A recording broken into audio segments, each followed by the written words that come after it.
Welcome everyone to Golf Arara podcast, where we Hello. discuss the inspiring stories of golfers breaking barriers and making history in the Arab world. Today, we have the privilege of speaking with Maha Haddioui, a trailblazer in the world of golf. Born in 1988 in Casablanca, Morocco, and currently residing in Agadir, Maha has the distinction of being the first Arab woman to earn full-time status on the Ladies European Tour. Her journey from being the top-ranked golfer in the NCAA Division II at Lynn University to representing Morocco in the 2016 and 2020 Summer Olympics is a testament to her dedication and passion for the sport. Join us today as we explore Maha's career, the challenges she's overcome, and her vision for the future of golf in the Arab world. So, in 2024, Maha played 21 events on the Ladies European Tour, recorded 4 top 20 and 2 top 10s in these events. If we start from here, Maha, how do you see your season? Did you achieve your targets, your goals for the season? If I'm to be honest, no, I have not achieved my target for the season, but I'm still happy with the season. I came off a very tough season in 2023, where I didn't play good and then I had a really bad injury. So for me, my main goal was first at the end of 2023 to gain my card again, which I did. So that was a big positive. And then to get back on it, get back on a good routine, get back, do a lot of swing work, a lot of mental work, and alhamdulillah, I'm happy with the outcome. I'm keeping my card for next year. So obviously that's a main goal when you're playing on any tour. But obviously, I had some opportunity to win in India, so that was a highlight for me, and it shows that I'm getting closer to what I want my game to be. So yeah, positive season. Didn't achieve everything I wanted to, but definitely getting closer to it.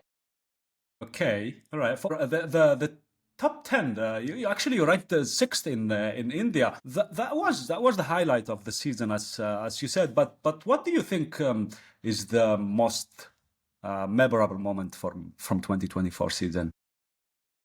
The most memorable moment for me, I think it would still be India, to be honest, because I was leading the tournament up till the very end. I finished sixth, I think 2 shots off the lead.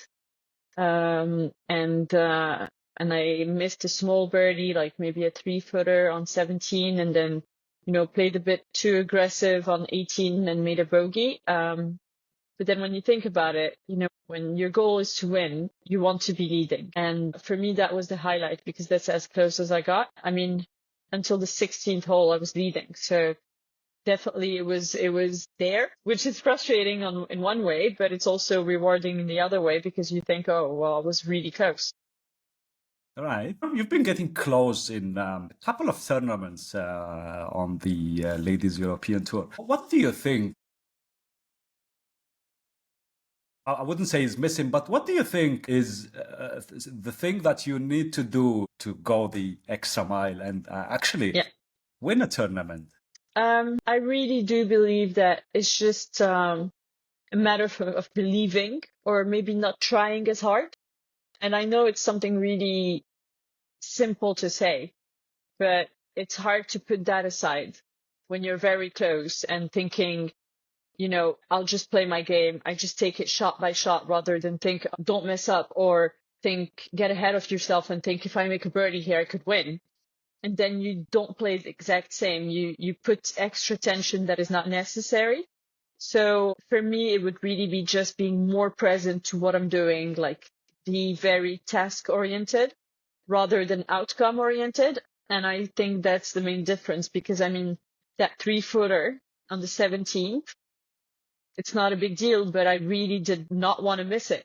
Meanwhile, if I just thought about it as a normal 3-footer, take it out of the context, I mean, I would make that 99.9% of the time. Meanwhile, I'm standing on it. If I take you through what went in my head, is like, oh, I really need to get the line right. It's a 3-footer, just hit it straight and firm. But because you try to do a bit extra to make sure you got everything right, that's when you get it wrong. Same thing on the 18th, playing a bit too aggressive on the iron shot. Didn't need to do that. But again, it's just really staying present. And I often think about a story about Dustin Johnson when he won the Masters, because his brother was telling a story that they were walking up the 18th hole and he asked him, "How are we doing?" And his brother was like, "Oh, you're fine. You're leading by 5." So it shows you how present he was, not to the not to the tournament, but just to the single tasks and taking it shot by shot. And I feel like it's something I'm lacking sometimes. And I know a lot of amateurs like that. So if I were to give them an advice, it's really to just be very focused on the work you have to do at the moment. Be Okay. occupied with the moment, with the task at hand, rather than preoccupy yourself with result and outcome, because you can't really control that. So I would say that's what's been missing for me. Right. That's most probably the psychological part of playing golf. It's the main component of actually winning tournaments, because most players are able to win Yeah. tournaments, like professional players. I They're mean, they're good at what if they you're do. It able to, makes yeah, if you're able to lead at one point, you're able to lead. Yeah, Period. yeah. Do you So have do you have a side? Do you have a psychologist? I mean, yeah, psychologist, but with that helps you with um, the game. I used Are you in to. content? Yeah. I Okay. used to for a long time. I think I've worked with a sports psychologist for about 7 years in total, different ones. I've had the same one for 4 years at a time. Right now, I'm All not, right. Okay. because I feel like sometimes you kind of become very reliant on them to tell you what to do and how to do it. And that's me and how I function. So right now, I'm not. I'm just trying to be as happy as I can off the golf course and as simple minded as I can on the golf course. And that's the phase I'm at right now. It doesn't mean I'll never work with a sports psychologist again. But at this phase in my life, I feel like I don't need it. I'm just focusing on me, trying to be happy, because that's very underestimated. Um, Okay. if you're not happy off the golf course, it's really hard to perform. So yeah, I'm just focusing on myself and trying to be very simple and very committed on the course. Very well, very well. You're very well known for your dedication to training, exercises, preparation. How does it look pre-tournament preparation for you? I assume you go to the gym almost every day, Yeah. but when you have tournament, let's say when there is a week, let's say you have a tournament next week, how Okay. does your preparation look like?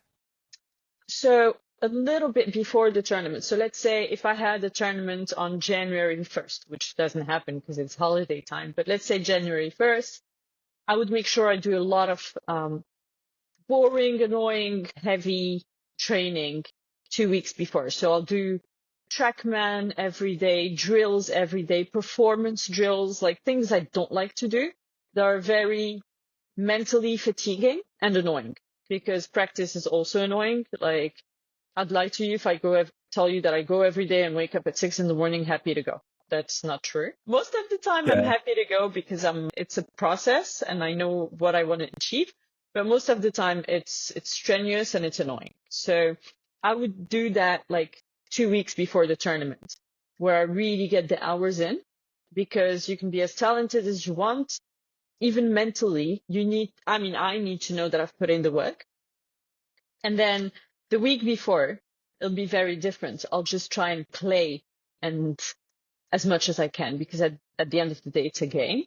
And you just want to play. So I just warm up and then go on the golf course and just try and have fun, try and play games against other people, play games against other pros, even amateurs, giving them points, play different formulas on the course. Some are very aggressive, where I'll go and play 18 holes and only birdies are to count. I really try and make it as fun as possible. So when I come to the tournament, I feel refreshed and mentally available and happy to play. Meanwhile, if I do what I did the 2 weeks before, just before the tournament, I'm going to get to the tournament like choked.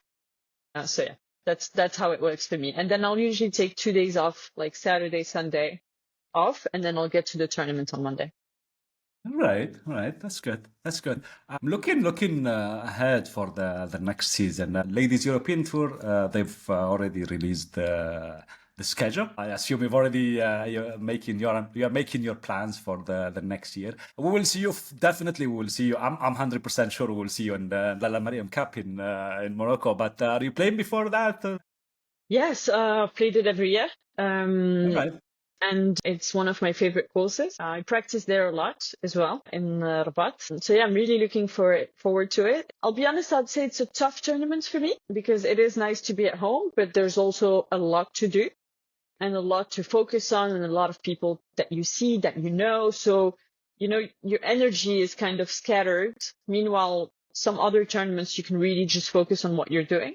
So yeah, I'm really looking forward to that week because it's amazing to play at home Are and to you play on dreaming such a of course. winning in that tournament? Sorry? Are you dreaming of winning that tournament? Of This course. wouldn't be amazing to win your home Yeah. tournament? Yeah. I mean, that's a dream What and would it that's take? What would it take what would it take? to win that? Just like It's winning. it's played on a course that you know very well, I Yeah. assume. No. I know the course really, really well. I think it'll just take it's just be a mental preparation leading up to it. And then obviously, I know the course. I've got my course strategy figured out. Yeah. I mean, the only tough thing that could be in Rabat is the weather. Like last year where we had 18 holes of proper rain. But yeah, it would be a dream to win that tournament. To me, it would mean everything. Well, good luck. Good luck. We Inshallah. wish to see you contending definitely in next Thank you. February in Morocco. Then about the whole 2025 season, do you have goals? Is there something Of course. in your mind you're dreaming to achieve? I mean the bigger picture. How are you looking at the next season? So I like to think of big goals and then break them down into smaller goals. Because if you just focus on the big ones, you have no plan. If you have a goal, you've got to make a plan for it. So really my smaller goals, I would say, is to really improve on the chipping, improve my club head speed to try and gain a bit of distance because the courses are longer and longer, and then get better strokes gains on the putting. And I think that would help me contend more often. My goal is to have a lot of top tens. I won't say the number exactly, but it's part of my goals, and to finish in the top 40 of the LET. I was 76 this year, so that would be a good improvement. And obviously that's, aiming to win and creating a more solid game for the future, for future goals that are further away. Is the main Right, objective. right.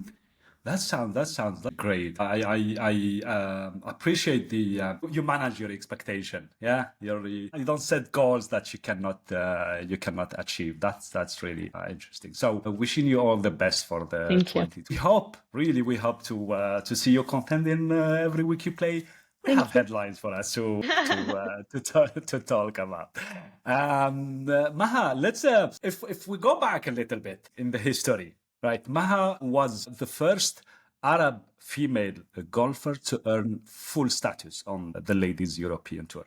It's basically you're the one who opened the gates to Arab golfers. We wish to see, obviously, Arab golfers winning We need to open everywhere. them bigger. Yeah, right. So tell us a bit more for those that don't know you or don't know your story. How did you get to start playing golf? How did you went to study in the US and then becoming a professional? Obviously, in 2011, we'll get to the Olympics, which is great. But we go a little bit back in history. So I basically started when I was 12 in Agadir completely randomly because we lived next to a golf course. I did not like golf before. I actually almost hated golf before. I thought, it's boring, it's for old people, but I didn't know golf before. And my mom, we were having lunch at the golf course with my parents, and my mom said to try, and I was like, there's nothing, okay. So I tried, and then I was hooked completely.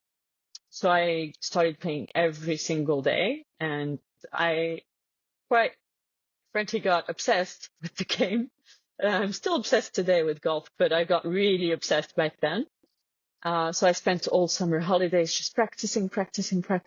And then time came for me so I started playing on the national team 2 years later, won a few tournaments abroad. And I was like, oh, this is, you get addicted to winning. You get addicted to having good results. You experience something. I mean, I experienced something I never had before, which was competition. Because I used to do horse riding, but it was really as a leisure. And then, you see yourself improving, winning, and I really loved it. And I was like, there is no way I want to stop. And then I was 18, had to go study. And that's why I thought, oh, I'll go to America because, I can study and play golf at the same time and compete all the time. So I actually secretly contacted universities, went through the whole process until I actually got a scholarship. And that's only at that time that I told my parents, which they thought they didn't believe me because I was like, oh, I got a full scholarship to go at this school, this school, this school. Now I've got to pick one. And they're like, what? What are you talking about? They didn't believe me. Thankfully, I've got an uncle in America. He confirmed to them, this is something that's usual. If she's a good player, they will offer, because my parents just didn't believe it. So yeah, went to America, was playing golf every day. But at that point, it wasn't really in the mindset of turning professional. It was just, I love this game and I just want to play. And then my second year in university, I played really good and I was winning a lot of tournaments and I finished #1 in the amateur university order of merit. And then, everyone started saying, oh, you should play on tour. And obviously I had played the Pro-Am of the Lalla Merriam Cup before. And I thought I would love to do this as well. And yeah, and that's how it happened. And then went back to Morocco after studying. And That's good. How do you think that your result, let's say, or your golf at Lynn University, was that the moment that defined you or defined your next phase, turning pro and yeah, playing golf? Yeah. yeah, I think so. Because if I had gone there and got distracted, how university is and maybe didn't have a good time playing golf every day, I wouldn't have kept going. Or if I had bad results, maybe I wouldn't have had as much faith in myself. So it definitely helped me to go there and to also know that I had an education. Because, I felt that I wasn't putting all my eggs in the same basket. And for me, mentally, it was important to have that safety wheel, and it's at the time that I actually got a job offer after I graduated that I had to decide. I was like, well, do I now take the job or do I go on with golf? And I remember I declined the job and I didn't tell my parents and I just turned professional. And to be honest, it was a struggle at first. It was not easy. I played on the Let Access, which is the second division of the LET per year. The travel stuff, everything was tough. The finance was tough. Everything was tough about it. Yeah, it was really hard. We played tournaments in the middle of nowhere. Even my mom was like, is this what you studied 4 years for? To live like this? And I was like, well, yeah. But then, 2012, I think was a great timing for me because the Q school before that was in Spain. And that year it moved to Morocco, which is, it's crazy. It moved to Morocco, I played it, and I got my card. And I remember it was the last chance I had because, I played 1.5 years on Let Access. And my mom was like, listen, this is not going anywhere. You're traveling the world, you're not making any money because at the end of the day, it is a job. So this is it. Now you make it through or you do something else. So I had a lot of pressure, but it went good. And yeah, and then I started my first season in 2013. And if you could give an advice to your younger self starting out in golf, what would be? It would definitely be, don't be so hard on yourself. and quality over quantity. Because I used to practice like a donkey, just Okay. for hours, and sometimes it wasn't productive. And it was very frustrating because you're like, I just putt for 3 hours, and then you go out the next day, you're tired, your back hurts, and you play bad, and you putt bad. So for me, it would have been like the best advice would be to put more mindful practice rather than just thinking, oh, I've got to spend 12 hours out there. Like it would be spend less time, but do it better. Yeah, but the Tiger, let's say, Tiger was his, whenever someone asks him how to become like a good at playing golf, he's always like, practice, practice, practice. Yeah. And I He's, think he's, it's he's, great. he's the animal of practice, let's say, in Yeah. this. But I mean, Tiger's my biggest idol. So I'm not saying this in a bad way. And I think you do need to put in the hours. But what I see a lot is young professionals or even amateurs putting a lot of time in and not getting rewarded for that time because it's not the right type of practice. Or like they're repeating the same thing mindlessly for hours. Yes, it helps to do that maybe for a little while, but you would gain so much more if it was more conscious practice than just Okay, when you okay. take 100 balls and you chip, and then you're like, oh, I just spent 2 hours chipping. Yeah, but how mindful is that? I really believe in the train like you play. So never on the course you're gonna have 100 balls where outcome doesn't matter. So Right. now today I feel like, oh, I'll go and do a test on the TrackMan. I've got to do 9 up and downs in a row, or I've got to hold 9 putts in a row from different positions where I have to read the line, because never on the golf course I'm going to be repeating the same thing. So yeah, my advice would be to get more mindful practice. And if I had to change one thing, it would have been to work out a lot more and a lot earlier in my career, because it's something I've only started doing since after the Olympics in Rio. I didn't really work out much before. I didn't like it. But yeah, it would be I don't know. to have worked out a lot more. Okay, so you started your career on the LAT in 2011 on the LAT Access. Then you got your car for the 2012. From what I read in your history, transition to a pro golfer wasn't that easy, obviously, especially for a lady from the Arab world. Yeah, it's not.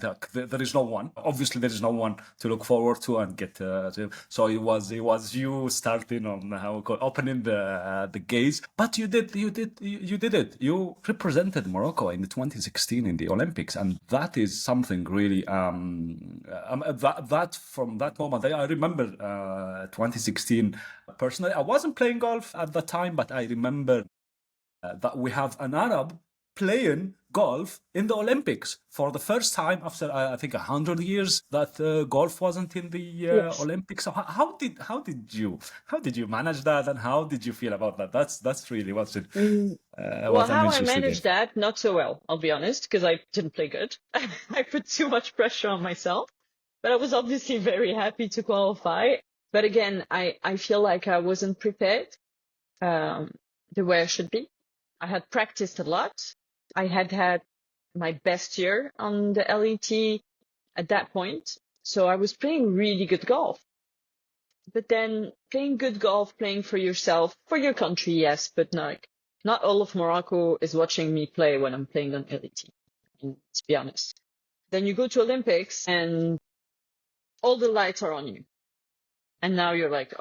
So you get there. It's a very different mindset. You almost become anonymous. Like it's as if you're not Maha anymore. You're representing Morocco. And it's a very different feeling to what we're used to. It's a lot more pressure. It's a different kind of pressure. You go from, it's still an individual sport, even in the Olympics, but you go with a completely different mindset. You go as part of a delegation. It's something I personally was not used to. I never played the World Championships because I was the only one. So they couldn't send a team. I never played anything team-wise of that importance. I played the Arab Championships. I won it, I think, like maybe 7, 8 years in a row. But again, it was not very competitive at the time. So for me to end up on such a big stage and feeling unprepared, and then you get there and you're a golfer and you also feel very unathletic. It was a big slap in the face for me at the time. And that's why after Olympics, my only goal, I mean, other than golf, was like, next time I show up to the Olympics, I want to be and feel like an athlete.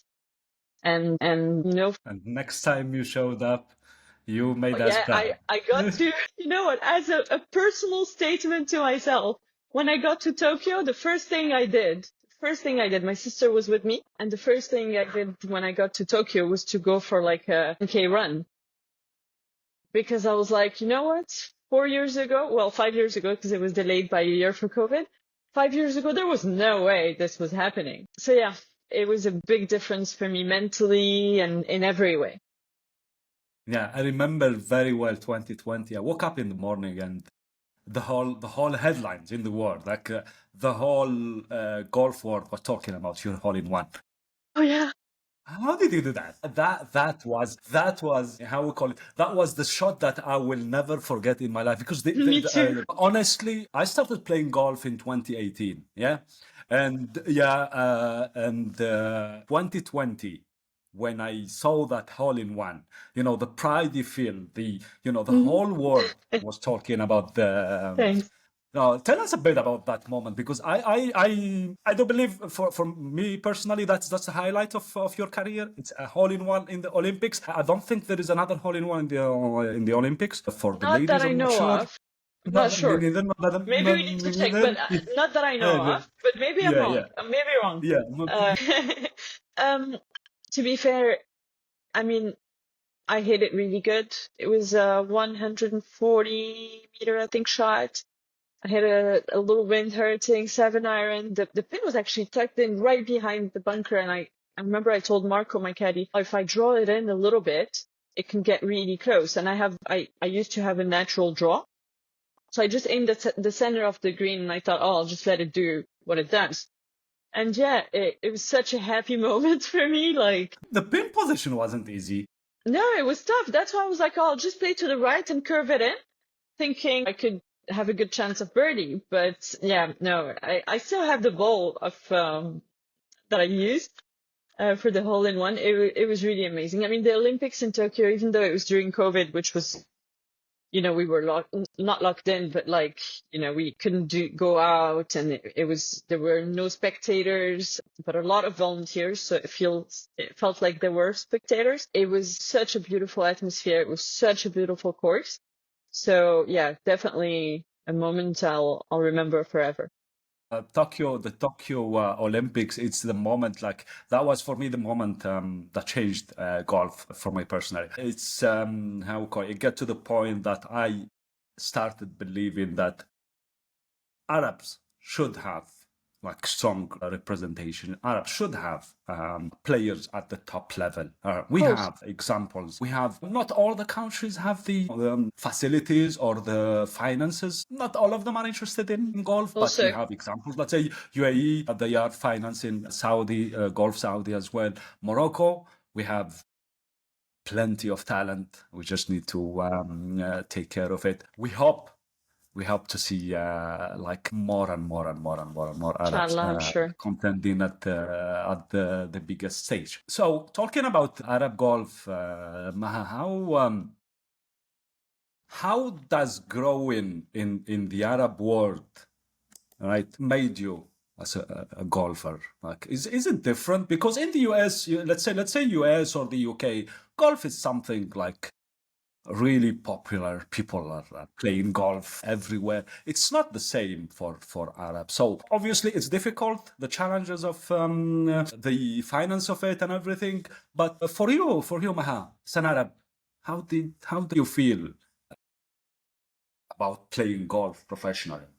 Well, to be honest, like it for a long time back home, when I told people I'm a professional golfer, they would still ask me, yeah, but what's your real job? And I got that so much. Like my mom got that so much, aunts and people asking her, when's Maha gonna get a real job? And and my dad or my mom always gave the example of football. They're like, oh well, would you say that about a football player? Like, does he need to get a real job? And they're like, oh, okay, yeah, it is the same. And I feel like today it is not a question that exists anymore. So in the past 10 years, there's been such a big improvement. Like athletes are recognized a lot more. I would say golf is not as famous as other sports, like obviously football and things like that. But I would say the biggest difference also that I found between Morocco, unfortunately, and America was that when I said I want to play on tour back home, back in the days, people kind of joked about it and said, well, that's not going to happen. You don't realize how hard it is. You're not going to make it. Why would you make it? Meanwhile, my first year in America, when I played with people or I just told them I'm a golf player, I didn't even speak about the tour. They're like, what's your name? I'll write it down so I look out for you on the LPGA. I'll remember your name. You're playing really good. You should make it as a pro. And for me, having that kind of confidence and that sign of people believing in you, like it really changed my mentality when it came to sports and being able to make it. So I feel like that's the main difference that I see between our countries and maybe, America. That was for me the biggest difference was the belief random people had in you. That's a really interesting point of view, Maha, and it's a reality. I believe, especially in the Arab world, but things are changing. That is the fact. 100%. A That's the hundred fact. percent. So, But it's what also are your thanks to the thoughts? success of people. Yeah, yeah, right. The And more successful people you have in golf or any sport, today, if a young runner says that in Morocco, nobody will doubt him. Everyone say like, why wouldn't he be the next Hisham Al-Garouj? Why wouldn't he be the next Soufiane Bkhali? Why wouldn't he be the next Nzabi Douane? You know what I mean? So you need people who succeed, and then people say, oh, well, he's from my town and he made it. I can yeah, make it. that's what that what happened when Ines, and you were with her in France when she won the Open de France. That was like a turning moment, I believe, and Yeah, as definitely. well in the because we went from we have good golfers to Hmm. we have golfers that can win. Yeah, Yeah. definitely. Um, so for you, what are your thoughts? What do you think the future Arab golf will be I'm with very, all that's happening? I'm very, very hopeful about it. I mean, the results are speaking for the evolution. Um, there's a lot of really good amateurs. There's a lot of good pros. What Adam did in Saudi, I mean, wow. I was watching and I was like, this is great. Because for now, I mean, most of the success has been in female golf, and we need to see it in the men's game as well.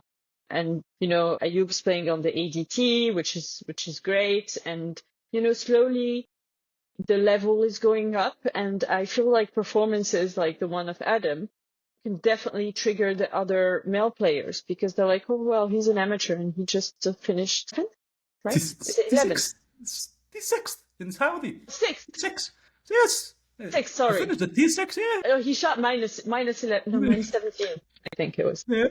Yeah. So anyway, On, so having that kind of result, all the guys are going to say, well, we know him. We play with him all the time. He's a great player. We can do it too. So for me, that's the way things are improving. And I mean, the federation's been doing a lot of really good work for a while as well. We're just seeing the results of it now. But, there's a lot of players that are playing in America. There's a lot of amateur events in Morocco. So there's a lot of support towards the amateurs. And it's definitely paying off. okay. And what is missing in terms of to make golf more accessible, especially to young players or young talents? What do you think we have? Take examples like Morocco. We Hmm. have a lot of golf courses. Golf is quite accessible, but I think the financials of it would be challenging for most people. In Saudi, they invest a lot Yeah. in golf. UAE as well. We have. So, what do you think we should do as a whole in the Arab world to make golf more accessible? That's my personal opinion, but I think it would be included in school programs. I know that there's a few schools in Morocco that are doing that. They are taking their students. So basically, the federation has made agreements with a few schools. And instead of a normal PE class on, I don't know, Thursday afternoon, they've got 2 hours of golf. And they're taking all the kids from one class to the golf course and making them practice and introducing them to the game. You're It right. takes time. That's not how you create champions, I don't believe. Yeah. But you're introducing the sport to new people, and those people maybe are going to take up the sport, and maybe they're going to have kids, and their kids are going to be good golfers. All So right. that's why I think our best ally is time. All And, right. Yeah. I think those things take a lot of time. And also having more municipal type of courses. I see the example in Agadir. It's not a golf course per se, but it's an academy where there's so many kids who are practicing. And some of the best golfers now that we have in my region are coming from that academy where it's very cheap to practice, where the coach is giving a lot of time to the students and they pretty much have to pay almost nothing. So, golf, I think having more small municipal 9-hole, even a pitch and putt course that are cheaper would make golf a lot more accessible. And I think there needs to be a lot more communication when it comes to the accessibility of golf, because a lot of people are intimidated by the game and they think it's very pricey and impossible to access. But it's not really the case. Playing golf in Morocco is just as expensive as a gym membership. But people will sign up to a gym but be afraid of showing up to a golf course because they think, oh, it's very expensive. Meanwhile, it's pretty much the same as paying for a gym. Yeah. There's Yeah. in Morocco a thing called Madaif Golf, where the course where I play is part of that. So you've basically got access to, I think, 12 golf courses for about €1,000 a year. I mean, Yeah. Yeah. when I say that to anybody, they're like, excuse me, that's like €100 a month. Not even, less than €100 a month to play golf. People pay more in a normal gym or yoga class, but they think golf, oh no, that's for the rich. We're not even going to think about it. So I feel like if there was more advertising towards it, people would realize, oh, it's actually not that bad. It's not that expensive. We can give it a try. You're definitely right on this. Not only in Morocco, or people around the world have this misconception that golf is a very expensive sport, and I'm trying to convince them that what you're paying for your gym membership or your Yeah, car or your bike or whatever your hobby is, right? Except if you're talking about elite golf clubs that, like, of course. people like they pay in the hundreds of thousands. In the UK, for example, I have friends that tell me with a £900 you'll have access to, I don't know, 5, 10 golf courses. You can play golf anytime you want, all the time. Same thing in Morocco. So that misconception that people Of course. have about golf being an elite sport, something that only rich people can do, but it's changing. It's changing It's with changing, time. We have a definitely. lot of kids trying, as you said. Do you personally participate in any of this um, events or school things Hmm. beside when we have tournament? Let's say there are tournaments in Morocco. I mean, they do something, but Yeah, in they general, do no. like activations. I do Yeah. participate in those. Mostly, I've done a lot of like golf days with Tarazout Bay where I practice. They organize quite a few like, Women's Day or free day of golf for people to discover the game and discover what it's about. I've done a few of those, but I feel like, if there were more, even within companies can have like, how do they call it when they organize the thing for their employees? Uh,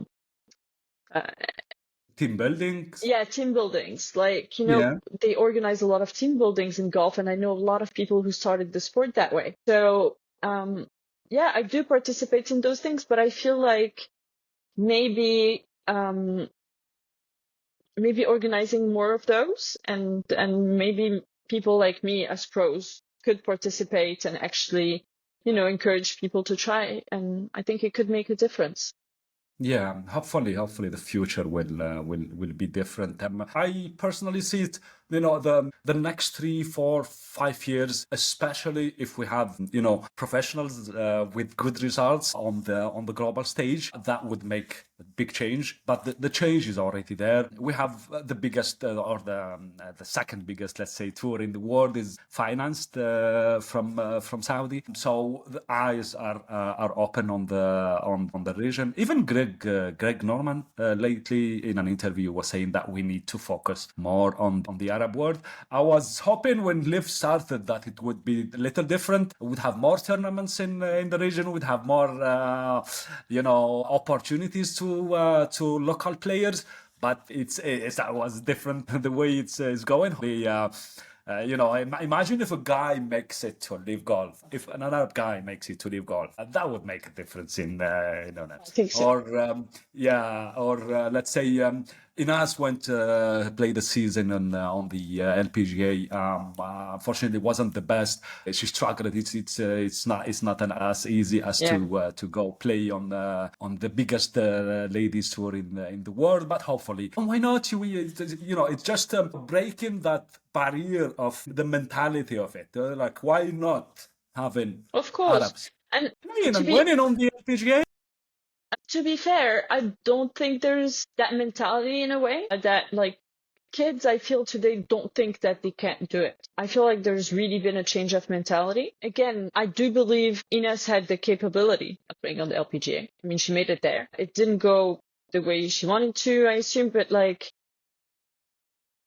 it's not just about golf sometimes and, leaving your country and going living abroad, being on your own. It's also like, again, that's what I was saying earlier. There's golf, there's life, and there's being happy in what you do. I personally have no intention to play on the LPGA. Like, I would not go. I don't feel like I would be a happy person going there because, again, I have a lot of goals, but my main goal is to be a happy person, and I don't think I would be happy being so far away from home. So again, it's also about being very honest with yourself. And if, I 100% believe and love the Ladies European Tour, and it's growing a lot, and I see myself continuing on it. But again, it's all about choices. I know also a lot of players on the LET who would not go to the LPGA just like me because, there's an equilibrium to find. And I think it's also important for people to understand that because yes, you are an athlete, but you're also human. And, you have one life. Of course, there's goals, there's things like I still dream of winning an Olympic medal. And, that's my dream. And my dream is to win tournaments. And being on the LET will not prevent me from that. And I strongly believe that. So it's also about making choices that make you happy. I see that a lot that people don't do that sometimes. They try and do the most sensible thing or they try and go against what their heart is really telling them when it comes to the sport. And often, it's led to players being depressed. It's led to bad results. So yeah, it's important to look at the global picture I, and to, I, to I, understand all of it.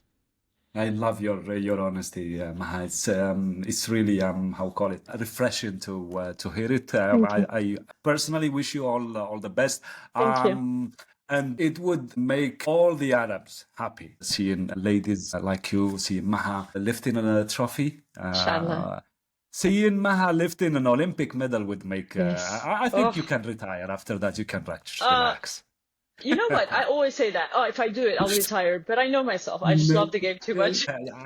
Like we all do, like we all do. So, Maha, let's have some quick, nice questions. So we get to the. I know you like dogs a lot, yeah. So Mm, it's dogs, not cats, nah?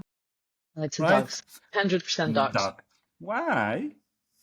What? Why? What? Why dogs are better than cats for you? All the cat people is not gonna like me now. Because a dog, you're his whole life. You're his king. Cat, he's kind of your king. And then it's coffee or tea for you?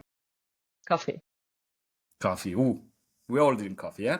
Is it is Yeah. it is it something in our culture? Because we all drink coffee, I assume, like it's tea. You know, this question comes from Okay. I most should of the say players. Moroccan tea. No, yeah, Moroccan. No, I can't anymore. It's too sweet. Too sweet, that's why. Like, I'll have to run like 20K to just, Yeah. But yeah, no, coffee. Love coffee. Black coffee, no milk, no sugar. Okay. All right, all right. So, and is it a driver for you or a three-wood? Drive. A driver. Wow. You like smashing that driver, getting that speed up. Okay. Work on that. And what is your favorite club then in your bag? Pitching wedge and 8-iron. Both of them I really like. When it comes to the snacks on the course, are you a heavy eater or Well, I eat what's a your plan? lot. I eat so much, like so much on the course. I'm so scared of being hungry and losing foam that but it's usually really healthy. Like I'll have beef jerky, protein bar, or protein shake. Those three. Usually beef All jerky, right. like full protein snack, or maybe a banana if I feel like my Okay. sugar's low. But yeah, All right. I'm personally, I don't know why, but I used to eat a lot at the beginning when I started playing golf. Now I just have like a meal before the game and a banana, and I'm really, I see myself playing better. So okay, good. Whatever okay. works for you. There's no right Huh? answer. But I eat usually like 2 hours and a half, 3 hours before the round. Oh, So if I wait till the end of the round, it'll be 8 hours without food. It's a bit much. okay. So what is your favorite golf course? Oh, okay. I know Tagazut is your best of the best favorite. So on the LNT, let's see, the favorite golf course you Oh yeah, play on easy. the course. DLF, India. Oh, all right. Yeah, really. Yeah, that one and Kurnusti. That- Okay, all right. And Posted. yeah, who's your dream golfing partner? Who's your dream to play golf with? Can I pick two? Yeah, A Tiger and Rory. Tiger. And I know you had the hole-in-one in the Olympics. In total, how many you have? 6. Wow. Just But that's you the only guys one give in me one. tournaments. I just want one. I haven't made one. So, if your favorite golf course is in India, which is your favorite destination? It's a tricky Africa's, one. they have some nice places. Not sure. Yeah, No? I mean, I love South Africa, but because my best friend's from there, so that helps. I like Saudi. I really All feel right. at home. Yeah, I love it. The people are very nice. I feel at home. I feel at ease. So I would say Saudi, And and I love India as well. okay. Yeah, All right. and And Ireland. Ireland. Right. And Very different. when it comes to the best tip ever someone told you about golf. It's not a golf tip, but Okay. it was a tip that I didn't understand at the time, but I understood afterwards. When I was flying to Rio Olympics, I was with Hisham Garouj in the flight, and he told me, I know you're playing for Morocco, but play for yourself. Forget about it. If you forget about it, then you'll do better. And I was like, okay. Oh, And then I didn't realize Hisham what he said that. meant until I got carried away by playing for Morocco, and then the pressure was just too much. So that would be the best advice. And again, it's again about being present. So I didn't understand it at the time, but now I do. That's really, really nice. From Hisham, yeah. So if you weren't a golfer, Maha, what would you do? That's a tricky one. Yeah. I would probably have something to do with dogs, like have a dog Okay. Nice. refuge or something. Okay. And you prefer morning or Morning. twilight golf? Morning. Morning. Okay. Well, I don't think we're gonna play golf anytime soon together. So I love playing golf in the last moment of the day. Yeah, I get Very useless. short. I It's get very sleepy. short. Yeah. So, do you watch golf? Do you watch any golf? Yes, I do. Which is your favorite to watch? Favorite tournament? The Masters. Yeah, I always watch the Masters. I watch the British Open. In a sad way, I watch the Ryder Cup and the Solheim Cup. Nice. I don't really watch the women's majors because deep inside I wish I was there. So it's hard for me to watch and think, oh, I want to be there instead of watching. So I usually watch the Solheim Cup a lot. I don't miss a It's single shot because I know I'll never play it because I'm not from the America or last one. Europe. But yeah, Yeah, the last I one in watched. Spain was amazing. Oh, amazing! Especially I Yeah, know the course. So it was really exciting to watch. yeah, it's really amazing. I don't know if it has to do with the mentality of the game, but I see golfers doing wonders when they're playing on either on the Ryder Cup or the Solheim Cup. They making shots. They normally they don't do them normally. It's Yeah, just like they're not playing for themselves anymore, or well, they're not playing for anything. I mean, monetary wise, but they're just playing the game the way they know it. yeah. It gets And I feel out like of the them match something. play format kind of pushes you to do that. Because you're Really? not trying to be conservative. You're not trying to make just a par or to keep a score.